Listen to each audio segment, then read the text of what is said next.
معزز سامعین کرام، آپ سن رہے ہیں کتاب سنو لیک، مقام تھنگل، سب ہیڈنگ ویران تھنگل میں اشنان، اور میرا لٹیا شہر بھنبور۔ خالد ندیم بہت گمسم، بہت چپ تھا۔ کیا بات ہے خالد؟ کچھ نہیں سر۔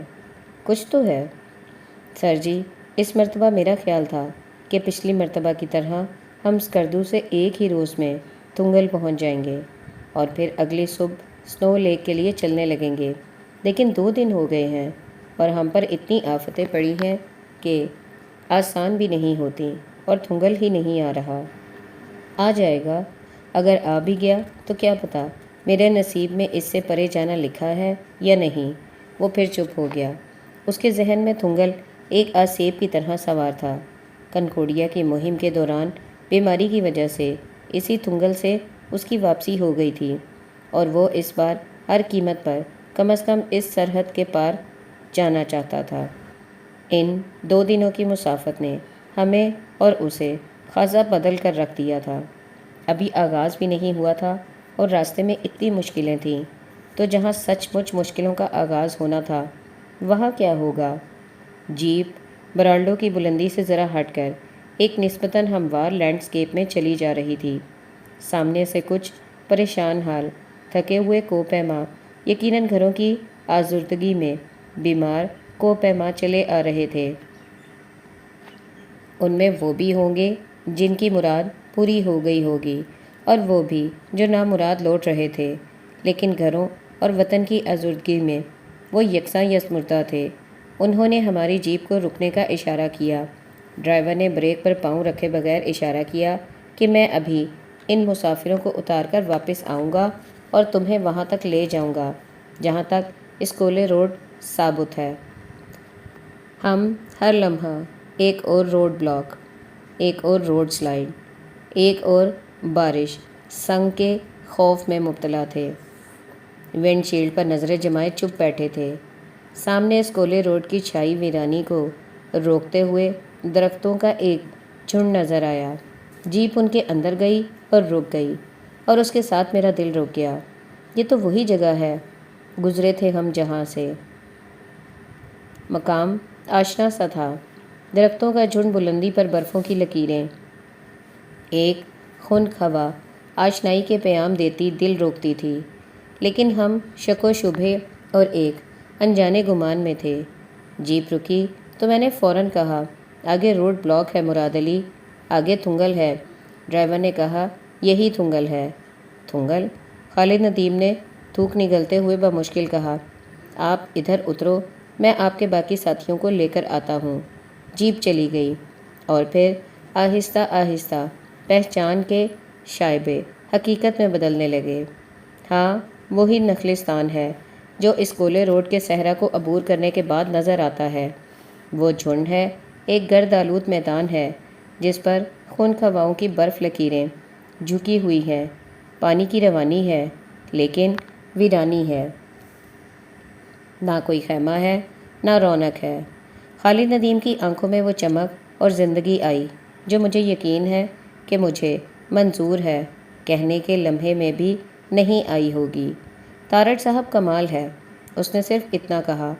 ہم دونوں تھنگل کی کیمپنگ سائٹ میں گمشدہ روحوں کی طرح گھومنے لگے۔ کتنے برس پہلے گزرے تھے ہم یہاں سے۔ یہاں میرا اگلو خیمہ تھا جس کے آگے گھاس گھنی اور شام کی ٹھنڈک سے لدی پھولوں سے خوش رنگ، زرد اور سرخ ہوتی تھی۔ ادھر ڈاکٹر عمر خان اپنے خیمے کے باہر مقامی لوگوں کے لیے کلینک قائم کیے، ان کے دکھ کی دوا دیتا تھا اور اپنے دکھ کو چھپاتا تھا۔ ذرا اوپر جہاں کچھ پتریلی آماج گاہیں تھیں اور پورٹر ان میں شب بسر کرتے تھے، وہاں عامر کا خیمہ تھا، جس میں سے نصف شب کے بعد گھٹن کی شکایت صرف اپنے آپ سے کرتا تھا۔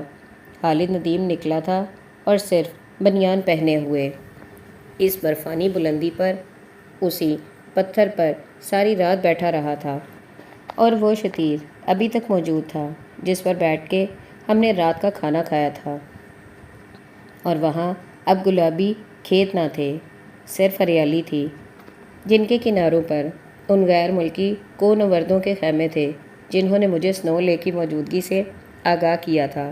لیکن یہ سب سراب تھا، اس لیے کہ وہ تھنگل کوئی اور تھا۔ اب جہاں تک نظر جاتی تھی وہاں تک کھیت سرسبز تھے، لیکن ان میں کوئی ایک پھول بھی نہ تھا جو گلابی رنگت کا تھا۔ وہ سب کیا ہوئے، کدھر گئے؟ اس تھنگل میں تو صرف ویرانی تھی۔ میں اور خالد ندیم تھے اور گئے وقتوں کے آثار تھے۔ یہ تو بھمبور کا لٹا ہوا شہر تھا اور سسی اس کے لٹے جانے سے بے خبر رہی تھی۔ تارڑ صاحب، شاید ہم کسی اور موسم میں آئے ہیں، خالد کہنے لگا، ورنہ یہ کیسے ہو سکتا ہے کہ تھنگل ہو اور اس کے گرد گلابی پھولوں کے کھیت نہ ہوں؟ یہ کیسے ہو سکتا ہے؟ وقت ہر تصویر کو بدل دیتا ہے، اس کے کونے مڑ جاتے ہیں اور رنگ بھورے ہونے لگتے ہیں۔ موسم تو وہی ہے، شاید ہم وہ نہیں ہیں۔ نہیں سر، 1-2 برس میں تصویر تو بدل نہیں جاتی۔ آخری برسوں میں زوال کی رفتار قابو میں نہیں رہتی۔ وقت ڈھلوان پر لڑکتی بے قابو جیپ کی طرح اتنی تیزی سے گزرتا ہے کہ منظروں اور چہروں کے رنگ 1-2 برس میں بھی بدل جاتے ہیں۔ لیکن سر، خالد یکدم اپنے سیاہ موڈ میں سے باہر آ گیا اور چہکنے لگا، ہم تھنگل تو پہنچ گئے ہیں نا؟ کیا خیال ہے یہ جو کھیتوں کے کنارے برفانی نالی اوپر سے اتر رہی ہے، اس میں سے ڈونگے بھر بھر کے اشنان نہ کیا جائے؟ سر، سواد آ جائے گا۔ اس برفانی ندی میں سر کو جو سواد آنا تھا سو آنا تھا، لیکن سر کے سر میں بھی سواد آ گیا، بلکہ سواد آ گیا لیکن سر کے سر میں بھی سواد آ گیا بلکہ سودا آ گیا، کیونکہ پانی یخ تھا اور اوپر معلق برف لکیروں میں سے جنم لیتا براہ راست ہمارے ڈونگوں میں آ رہا تھا۔ اتنے یخ پانی سے سر میں سواد کے علاوہ سرسام بھی آنے کا خدشہ تھا، لیکن کون پرواہ کرتا تھا؟ ہم وہ شہزادے تھے جو چٹانی بلاؤں، پرالڈو کے وحشت ناک جن اور کراکرم کی جادوگرنی کے پھینکے ہوئے پتھروں سے بچ کر تھنگل پہنچ گئے تھے۔ ہمیں اس برفانی پانی کی کیا پرواہ تھی؟ اگرچہ ہم شہزادے تھے، لیکن فی الحال انڈر ویئر پہنے نہا رہے تھے۔ جب ہم اشنانے تھنگل سے فارغ ہو کر انڈر ویئر نچوڑ کر جھاڑیوں پر سکھانے کے لیے ڈال کر ملبوس ہوئے اور گھاس پر لیٹے اور ابھی تک ہمارے ساتھیوں کا کوئی نام و نشان نہ تھا اور ہم دونوں تھنگل میں منگل منا رہے تھے، تو خالد کہنے لگا، سر ایک اور گزارش ہے۔ اس نے اپنی چیچی کی انگلی کھڑی کر کے فقیروں کی طرح درخواست کی۔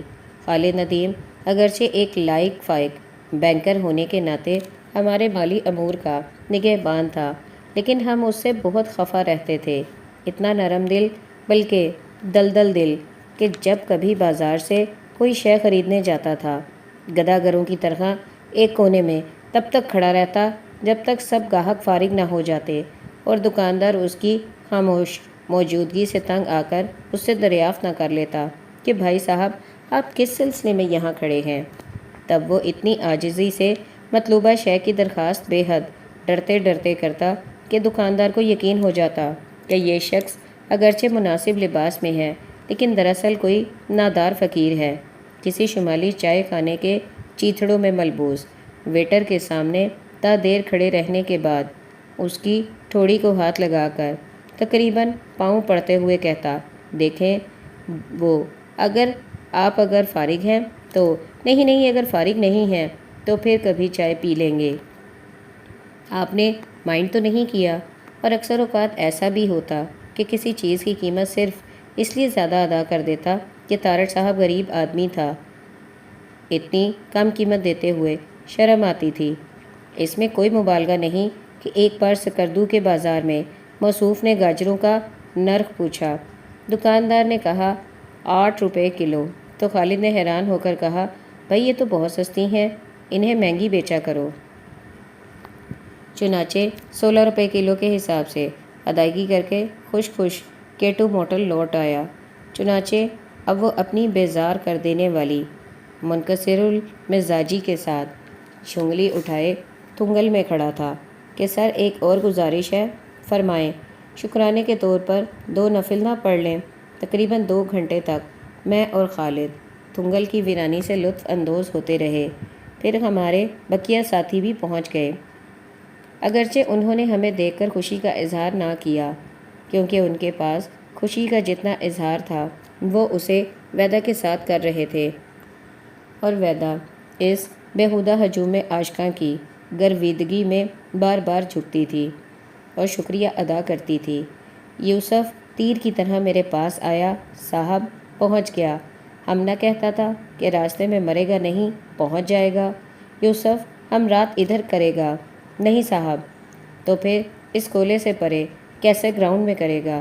نہیں صاحب، اس کولے کے بعد کیسے گراؤنڈ بہت حرامی فاصلہ ہے، رات اس کولے میں کرے گا، حاجی مہدی کے باغ میں، بہت اچھا باغ ہے، اور ادھر کچھ بندوبست بھی کرے گا۔ کیسا بندوبست یوسف؟ صاحب جو لوگ سنو لیک کو جاتا ہے تو کیا پتہ ادھر پہنچتا ہے کہ نہیں، تو رات اس کولے میں کرتا ہے تاکہ جی بھر کر دنیا دیکھ لے۔ تھینک یو یوسف۔ پچھلی بار ہم اس کولے سے یوں گزرے جیسے کوئی اس جہاں سے گزرتا ہے، حسرت بھری نگاہوں سے اس بستی کی شکلوں اور در و بام کو دیکھتے، ہسپانوی کونورد خواتین کے بارے میں خاص طور پر غور کرتے، اور میاں صاحب بہت ہی غور کرتے کہ ان بیچاریوں کے پاسپورٹ گم ہو چکے ہیں، تو جانے یہ کہاں کہاں سنو لائی ہوں گی۔ ہم گزر گئے تھے، لیکن اس حسرت کے ساتھ کہ ایسی بستیوں میں سے ہم کیوں سرسری گزرتے ہیں۔ روم، پیرس اور نیو یارک تو ہر کسی کے بس میں ہوتے ہیں، لیکن اس کولے صرف اسی کے بس میں ہوتا ہے جو خود بے بس ہوتا ہے، اور اسکردو سے پرے موت مسافتیں طے کر کے ہی یہاں تک پہنچتا ہے۔ یوسف نے وہاں قیام کرنے کا فیصلہ کر کے ہماری حسرتوں کی لاج رکھ لی تھی، چنانچہ ہم فوراً ہی تھنگل سے جدا ہو گئے، لیکن جدائی سے پیشتر ہم نے جھاڑیوں پر سوکھتے ہوئے اپنے انڈر ویئر ذرا چھپ چھپا کے حاصل کیے اور انہیں اپنے سامان میں ٹھونس لیا۔ ہم نے تنگل کی کیمپنگ سائٹ سے باہر جو ہی دریائے برالڈو کے کناروں پر بلند ہوتی اسکولے روڈ پر قدم رکھا تو خالد نے سینے پر ہاتھ مار کر ایک ایسے بنمانس کی طرح بوتھی اٹھا کر ایک چیخ ماری جو زندگی میں پہلی بار ایک بنمانسی کو ملنے جا رہا ہو۔ تمہیں کیا ہوا ہے؟ میں نے پوچھا۔ سر مجھے مبارکباد دیں، میں نے تنگل کی سرحد پار کر لی ہے اور میں بیمار ہو کر واپس اسکردو نہیں گیا۔ یہاں ڈاکٹر عمر نے فلاسک میں پانی بھرتے ہوئے کہا تھا، برالڈو کا پانی پیو اور جوان ہو جاؤ، اور یہاں مجھے علم تھا کہ دریائے برالڈو کے کناروں پر چلتے ہوئے ہم ایک ایسے میدان تک پہنچیں گے جس کے آگے ایک بلندی نے اس کا راستہ روک رکھا ہے۔ وہ پہاڑ کلاروتاس سے بھی زیادہ بلند ہوگا، لیکن مجھے یہ بھی علم تھا کہ اس کے پار اس پر چڑھنے کے بعد اسکولے دکھائی دینے لگے گا، لیکن ابھی نہیں۔ ابھی ہم برالڈو کے کناروں پر بلندی کی مہک میں ذرا گھومے ہوئے چلتے جاتے تھے۔ دریا کے پار ایک گاؤں تھا، بہت سرسبز اور دور افتادہ، شاید وہ اس کولے سے بڑھ کر حسین اور دل کو چھو لینے والا تھا، اور اس کے میدان میں ایک ندی اترتی تھی اور اس کے پانی پچھلے پہر کی دھوپ میں لشکتے تھے اور ہمیں آنکھیں مارتے تھے۔ کبھی ادھر کبھی رک کرو، لیکن وہ دریا کے پار تھا، کونورد، ادھر سے گزر جاتے تھے۔ اکثر اوقات بہترین مصوری، بہترین ادب دریا کے پار رہ جاتا ہے اور لوگ اس کے وجود سے ناآشنا رہتے ہیں۔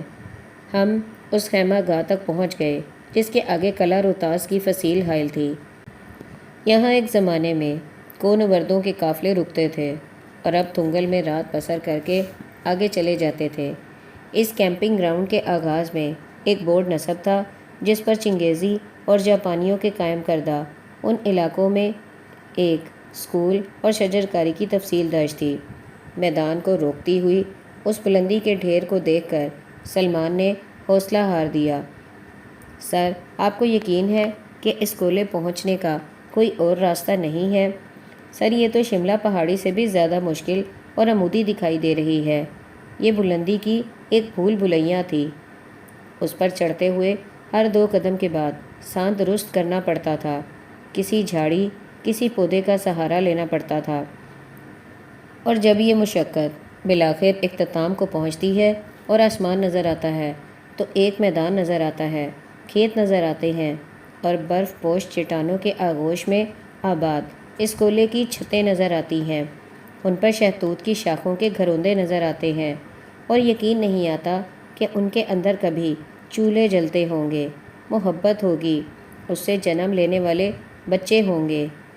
سرسبز اور ٹھنڈک میں بھیگتے کھیت جنہیں میں ایک ہیلی کاپٹر کی کھڑکی سے بھی دیکھ چکا تھا، شہتوت کی ٹہنیوں کی آماج گاہیں اور ان پر عظیم برفانی چٹانوں کے سائے جھکے ہوئے جن پر کہیں دھند کے آثار تھے، بادل تھے اور برف تھی۔